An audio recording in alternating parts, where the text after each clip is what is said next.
Méditons avec la communauté des disciples du Christ vivant en ce mardi 14 janvier 2025, première semaine du temps ordinaire, année liturgique C. Évangile de Jésus-Christ selon saint Marc au chapitre 1, versets 21 à 28. Jésus et ses disciples entrèrent à Capharnaüm. Aussitôt le jour du sabbat, il se rendit à la synagogue et là il enseignait. On était frappé par son enseignement, car il enseignait en homme qui a autorité et non pas comme les scribes. Or, il y avait dans la synagogue un homme tourmenté par un esprit impur, qui se mit à crier: « Que nous veux-tu, Jésus de Nazareth? Es-tu venu pour nous perdre? Je sais qui tu es le Saint de Dieu. » Jésus l'interpella vivement: « Tais-toi, sors de cet homme. » L'esprit impur le fit entrer en convulsion, puis, poussant un grand cri, sortit de lui. Ils furent tous frappés de stupeur et se demandaient entre eux: « Qu'est-ce que cela veut dire? Voilà un enseignement nouveau donné avec autorité. Il commande même aux esprits impurs et ils lui obéissent. » Sa renommée se répandit aussitôt partout, dans toute la région de la Galilée. Acclamons la parole de Dieu. Méditation. Bien-aimés dans le Seigneur, que la grâce de Dieu surabonde encore dans nos vies. Le désir ardent de Dieu est que nous soyons libres, libres d'aimer, libres de le servir, et pour cela, il nous a donné sa parole puissante, qui a la force de nous guérir et de nous délivrer. En effet, dans l'évangile de ce jour, Jésus délivre un homme possédé par un esprit impur. Il suffit de 2 phrases de Jésus et le calvaire de cet homme s'achève. Dieu veut que nous soyons libres de toute oppression ou esclavage, que notre âme soit guérie pour vraiment aimer. C'est son désir pour chacun de nous qui sommes si souvent emprisonnés par le péché, la dépression, le manque d'amour, les blessures intérieures.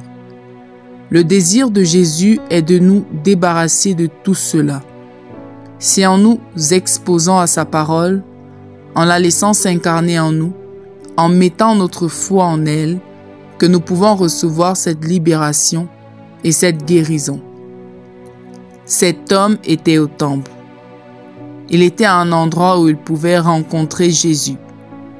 Il s'était exposé à la parole. Il faut être en présence de Jésus pour être délivré et guéri. Il faut se laisser toucher par lui, par sa parole.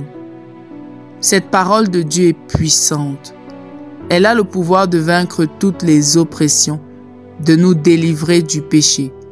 C'est notre disposition à l'accueillir et à la laisser agir qui peut ralentir le processus de libération. Il nous faut donc aussi persévérer. Ainsi souvent, nous voulons acquérir une vertu, mais le péché nous en empêche. Nous voulons faire le bien, mais notre volonté est faible. C'est le mal en nous qui semble plus fort et nous pouvons être découragés.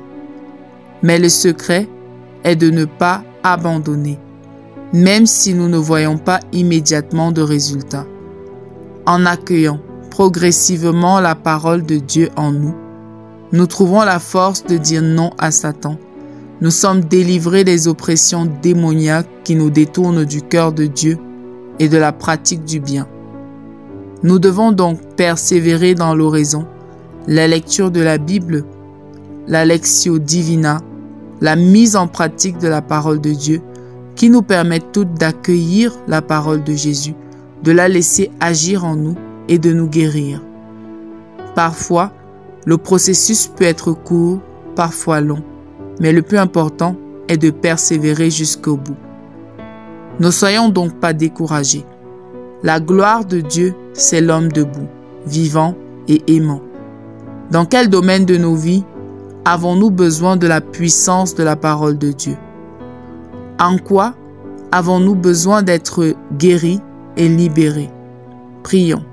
Dieu Tout-Puissant, toi dont la parole libère et guérit, viens nous délivrer de tout ce qui nous empêche de t'aimer et de servir notre prochain. Intercession. Seigneur, Nous te prions pour toutes les personnes possédées par des démons et celles souffrant de dépression. Daigne les guérir et les délivrer. Maman Marie, intercède pour nous. Exercice spirituel. Prions aujourd'hui pour une personne qui souffre dans notre entourage d'oppression de toutes sortes. Offrons également au Seigneur un péché qui perdure en nous et contre lequel nous ne trouvons plus, ou presque plus, la force de lutter.